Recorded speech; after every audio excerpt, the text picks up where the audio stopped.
اچھا سر، وہ اب حال ہی میں آپ کراچی گئے تھے، آپ کے پاس لوگ آئے، انہوں نے آپ سے کچھ ڈسکس کیا، تو اس کے بارے میں کچھ بتائیں گے کہ کیا پوچھنا چاہ رہے تھے لوگ آپ سے؟ ہاں جی، ایسا ہے کہ کراچی میں میرا آبائی گھر ہے اور میں ایکچولی کراچی سے ہی بلانگ کرتا ہوں، تو پنڈی اور کراچی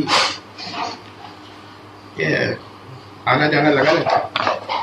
ہوا یہ کہ کچھ ماضی میں ہمارے مباحث ہوا کرتے تھے، وہ بھی ایک دور تھا کہ ہمیں بحث کرتا رہتا تھا، عمر ہوتی ہے جیسے آج کل لوگ بحث کرتے ہیں، اس زمانے میں بڑے سنجیدگی سے بحث ہوتی تھی۔ تو کچھ ہمارے مخالفین تھے، جیسے ہماری بحث بہت زیادہ ہوتی تھی تو وہ آتے تھے۔ تو اس دفعہ جب میں گئے تو رمضان میں کرونا چلا ہوا تھا، اور کرونا کی وجہ سے گھر سے نکلنا نہیں ہوتا تھا، تو اور لائٹ بھی چلی جایا کرتی تھی۔ تو ایک دن 2 بجے کے قریب کچھ احباب جو ماضی میں کافی قریب رہے تو وہ آئے۔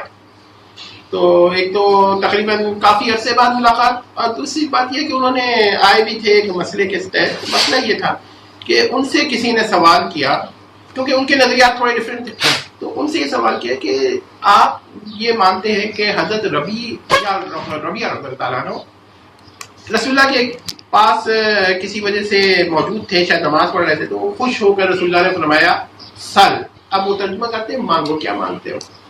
تو جس نے سوال کیا وہ کسی اور ہی نظریے کا تھا، میں آپ کو سوال سنیں گے تو پتہ چلے گا کہ سوال کیا تھا۔ تو اس نے یہ سوال کیا کہ بھئی آپ لوگ یہ مانتے ہیں کہ حضرت ربیعہ سے رسول اللہ نے فرمایا سل، اور آپ کی کتب میں لکھا ہوا ہے کہ سل کا لفظ عام ہے اور اس کی تخصیص ہو نہیں سکتی، تو یہ جن جن چیزوں پر عام ہے ان میں سے رسول اللہ کوئی نہ کوئی چیز اجازت دی تھی کہ آپ ان میں سے کوئی بھی چیز مانگ لیں، تو حضرت ربیعہ ان میں سے کوئی چیز بھی مانگ لیتے۔ تو وہ یہ کہتے ہیں کہ آپ سر کی تخصیص نہیں کر سکتے کیونکہ اپنی طرف سے تخصیص جائز نہیں ہے، اور اللہ کے نبی نے اس کو عام رکھا۔ جب اللہ کے نبی نے اس کو عام رکھا تو آپ اس کو خاص نہیں کر سکتے، تو اس کا مطلب یہ کہ رسول اللہ کو اختیار کلی ثابت ہے۔ اور رسول اللہ نے یہ تو نہیں فرمایا کہ ربیعہ یہ نہ مانگ لینا وہ نہ مانگ لینا، انہوں نے یہ فرمایا کہ مانگو کیا مانگتے ہو، یا سوال کرو کیا سوال کرتے ہو، یا پوچھو کیا پوچھتے ہو۔ تو ان کے ساتھ ایک آدمی آ گیا مقابلے میں، اور وہ بالکل ہی اپوزٹ نظریے کا تھا۔ وہ کون تھا ابھی آپ کو پتا چل جائے گا، نام لینا بہت چیزوں کا ضروری نہیں ہوتا۔ وہ جب پہنچا تو اس نے کہا بھائی آپ لوگ یہ بتائیے سل کو آپ لوگ عام مانتے ہیں؟ ان کا یہ عام مانتے ہیں، کسی قسم کی تخصیص نہیں کرتے، ان کا کسی قسم کی تخصیص نہیں کرتے، ان کا اپنی طرف سے تخصیص کرنا جائز نہیں ہے، ان کا اپنی طرف سے تخصیص کرنا جائز نہیں ہے۔ رسول اللہ نے یہ تو نہیں کہا سل سے یہ نہ دیکھو ربیعہ مانگو جو چاہو مگر یہ نہ مانگنا وہ نہ مانگنا، ان کا یہ بھی ایسی کوئی بات نہیں ہے۔ تو انہوں نے کہا اچھا جن جن چیزوں پہ لفظ سل عام ہے ان میں سے کوئی ایک چیز مانگنا تو جائز تھا۔ انہوں نے کہا بھائی بالکل یہی بات ہے کہ جن جن چیزوں پہ لفظ سل عام ہے، یعنی پوچھو مانگو سوال کرو، تو وہ سوال کر، تو انہوں نے کہا اس پر وہ مانگ سکتے ہیں۔ تو انہوں نے کہا اچھا اگر 2 چیزیں مانگنا چاہتے ہیں تو اگر ایک چیز، تو انہوں نے کہا بھائی اس کے بارے میں ہم نہیں کہہ سکتے، ان کا کم سے کم ان میں سے کم از کم ایک چیز مانگنا چاہیے۔ ان کا ٹھیک ہے جی، جتنی چیزوں پر سل کا لفظ عام ہوگا ان میں سے ایک چیز مانگنا جائز ہے۔ اب یہاں تک تو انہوں نے ایکسیپٹ کر لیا۔ تو ان کا اچھا ایک بات بتائیے کہ رسول اللہ نے یہ تو نہیں کہا کہ ربیعہ تم نبوت نہ مانگ لینا، اس کا مطلب ہے کہ حضرت ربیعہ نبوت بھی مانگ لیتے تو رسول اللہ کو دینی پڑ جاتی۔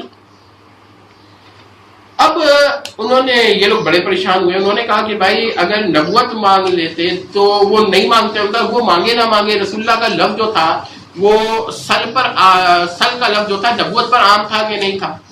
انہوں نے کہا بھائی عام نہیں تھا، ان تو تخصیص ہو گئی اور یہ آپ کے قول کے خلاف ہے۔ اور انہوں نے کہا یہ عام تھا اگر مانتے تو انہوں نے پھر جو آبجیکشن کیا وہ بڑا عجیب سا تھا۔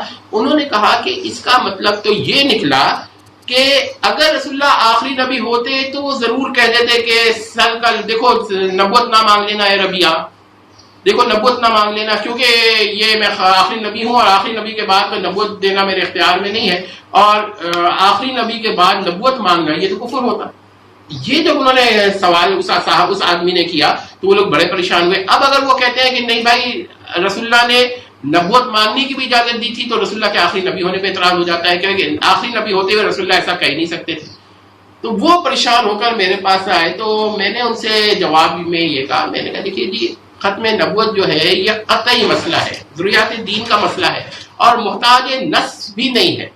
یعنی کتنی اہم بات ہے، بلکہ میں اگر آپ لوگ تھوڑا سا برداشت کریں تو محتاج قرآن بھی نہیں ہے، تو بہت ہی اسٹرانگ مسئلہ ہے۔ جیسے اللہ کا ایک ہونا محتاج قرآن نہیں ہے، بلکہ وہ انڈیپینڈنٹ ہے، یعنی کہ شریعت جو ہے وہ موقوف ہے توحید پر، اسی طرح ختم نبوت جو ہے اس پر شریعت موقوف ہے۔ تو انہوں نے میں نے ان سے کہا کہ یہ جو حدیث ہے یہ ہے ظنی، احاد ہے تو بھی ظنی ہے، اور ظنی اور قطعی میں جب معاہدہ ہوتا ہے تو قطعی جو ہے ظنی کی تخصیص کر دیتا ہے، تو لہذا آپ اس کی تخصیص کر دیں۔ تو انہوں نے کہا بھائی یہ تو اس کے موقف کے خلاف ہے۔ میں نے کہا جی علماء نے آپ کے یہ کہا ہے کہ یہ عام ہے، انہوں نے اس پر یقیناً نظر نہیں کیا اور یہ ان کی غلطی ہوئی ہے، یہ مان لینا چاہیے۔ تو انہوں نے بہرحال یہ بات میری مان لی، اور اگلے دن جب اس کو وہ آیا ہے اس کے پاس گئے ہیں، رمضان کے دن چل رہے تھے، تو انہوں نے یہ جواب دیا کہ بھائی یہ تو ہم نے قطعی کے مقابلے میں ظنی کو ہم تخصیص کر دیتے ہیں۔ تو جب انہوں نے یہ جواب دیا تو اٹھ کے چلا گیا، کہنے کا آپ سے بات ہی نہیں کرنی۔ تو انہوں نے اتنے خوش ہوئے کہ میری 2 دفعہ دعوت کی، یعنی ایک تو 2 دفعہ افطاری میں اور 1 دفعہ سحری میں۔ تو سحری میں بھی ہوتی ہے دعوت کبھی کبھار زیادہ وہ۔ تو میرا مطلب کہنے کا یہ ہے کہ آپ لوگ جب استدلال کریں تو یہ بھی دیکھیں کہ کہیں الٹا استدلال نہ ہو جائے۔ تو میرا مطلب یہی تھا، اور یہی ایک واقعہ ہے جو میں اس کو ریکارڈ کرانا چاہ رہا تھا کہ سل کے لفظ سے یہ نیا قسم کا استدلال تھا، اور وہ کیونکہ عموم میں اختیار کلی، تو میں نے ان سے کہا کہ اختیار جب نبوت پر اختیار کلی نہیں ہے، نبی کسی کو نبوت دینے کا اختیار کلی تو ان معنوں میں نہیں رہا۔ تو یہ بات ذہن میں رکھ لیجیے گا کہ استدلال کرتے وقت آپ لوگوں کو ایسا کوئی استدلال نہیں کرنا چاہیے کہ جس سے کوئی غیر فائدہ اٹھا۔